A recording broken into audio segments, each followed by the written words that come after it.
இவர் ஃபோனில் எதுக்காக நீங்கள் வர சொன்னீங்க, உங்களுக்கு ஏதாவது பிளான் இருந்தனா நான் வந்திருக்க மாட்டேனே. அவங்களும் சரி வீட்டுக்கு வாங்க அப்படின்னு கூப்பிட்றாங்க. வீட்டுக்கு போயிடறாரு. வீட்டுக்கு போனதுமே உள்ளே கூப்பிட்றாங்க. கூப்பிட்டவொன்னே இல்லை, அவர் காலையில் யார் கூட ஃபோனில் பேசிட்டு இருக்கும்போது அவர் வீட்டில் இருப்பார் நினச்சி தான் சொன்னேன். ஆனால் திடீர்னு அவர் கிளம்பி போவார், எனக்கு தெரியாதுன்றாங்க. அவரும் சரின்னு தண்ணி வாங்கி குடிச்சிட்டு சரி இருக்கட்டும், அவன் ஒரு ஹார்ட்வேர் கம்பெனி ஓப்பன் பண்ணானே, என்ன ஆச்சு, ஏன் அதை சீக்கிரமாக மூடிட்டா அப்படின்னு கேட்குறாரு. இல்லை, அவர் ஒரு 7-8 மாதம் ஆயிடுச்சு, இப்போ ஒரு நியூ கான்ட்ராக்ட் கிடச்சதுனால அதை குவிட் பண்ணிட்டாரு அப்படின்னு சொல்லிட்டு சரி இருக்கட்டும், எப்போதான் நீங்கள் கல்யாணம் பண்ண ஐடியா இருக்கீங்க அப்படின்னு கேட்கும்போது, கல்யாணமா உங்களை மாதிரி அழகானோ பண்பான பொண்ணு கிடைச்சா கண்டிப்பாக கல்யாணம் பண்ணிப்பேன்னு சொல்கிறாங்க. உடனே என்னது அழகு பண்பா, அது ஒரு யூஸ்லெஸ் வேர்டு அப்படின்னு சொல்கிறாங்க.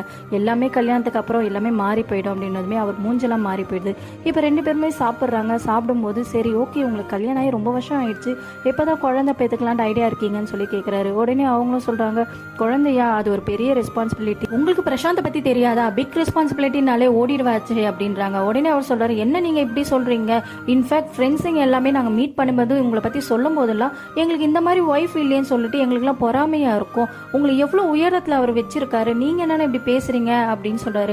உடனே அவங்க சொல்கிறாங்க, எல்லாமே இருக்குதான், எல்லாம் லவ்வும் இருக்குது, மரியாதை இருக்குது, ஆனால் அவரோட தாட்ஸ் தான் சரியில்லை, அவர் எண்ணத்தால் அவரை தொலைச்சிடுறாரு, அவர் ஏதோ ஒன்று யோசிச்சுட்டே இருக்காரு, அவரோட எண்ணத்தில் கேவலமான ஒரு விஷயம் இருக்குது, அந்த கேவலமான விஷயத்துக்கு என்னையும் துணைக்கு வரணும்னு எதிர்பார்க்குறாரு, நான் எல்லாத்துக்குமே சைலண்டாக இருக்கிறதுனால நானும் அதுக்கு சம்மதம் சொல்கிறேன்னு நினச்சிக்கிட்டு என்னோட செக்ஷுவல் ரிலேஷன்ஷிப் எப்படி இருக்குன்னு சொல்லிட்டு அதுக்கு அவங்க சொல்கிறாங்க, கல்யாணம் ஆகி கொஞ்சம் வருஷம் எல்லாமே நல்லா தான் போயிட்டு இருந்துச்சு, அதுக்கப்புறம் தான் எனக்கு தெரிய வந்துச்சு அவர் கல்யாணத்துக்கு முன்னாடி நிறைய அஃபேர் இருந்திருக்கு, அவர் ஒரு கஸ்டமராக போய் பழக்கம் இருந்திருக்கு போல, அதனால என்ன ஒரு மனைவியாக அவர் தொடர்றதுக்கே யோசிக்க ஆரம்பிச்சாரு. சம்டைம் எனக்கே டவுட்டாக இருக்கும், நாங்கள் ஒரு ஃபிசிக்கலில் இருக்கும்போது அவர் என்னை மனைவியாக தான் தொடுறாரா இல்லை வேற ஒருத்தையா நினச்சி தொடுறாரான்னு சொல்லிட்டு என்ன அவர் ஒரு மனைவியாக பார்த்தே ரொம்ப நாள் ஆச்சுன்னு சொல்லி அழுகுறாங்க. இப்போ அவரும் அவங்கள சமாதானப்படுத்துறேன்னு சொல்லிட்டு போறாரு. உடனே அவங்க 2 பேரும் இப்போ ஒன்னா இருக்காங்க. எல்லாம் முடிஞ்ச அப்புறம் இப்போ அவங்கள பார்த்து கேட்குறாங்க, இன்னும் எவ்வளோ நாளைக்கு தான் இதே மாதிரி இருக்க போகிறோம், எப்போதான் இதுக்கு ஒரு முடிவு வரும் அப்படின்னு சொல்லி கேட்குறாங்க. உடனே அவர் சொல்கிறாரு, எல்லாமே பேசி தானே முடிவு எடுத்தோம், ஏன் இப்போ மறுபடியும் நீ எல்லாத்தையும் தொடங்குற, பேசினதே திரும்பி திரும்பி பேசிட்டு இருக்க அப்படின்னு சொல்கிறாரு.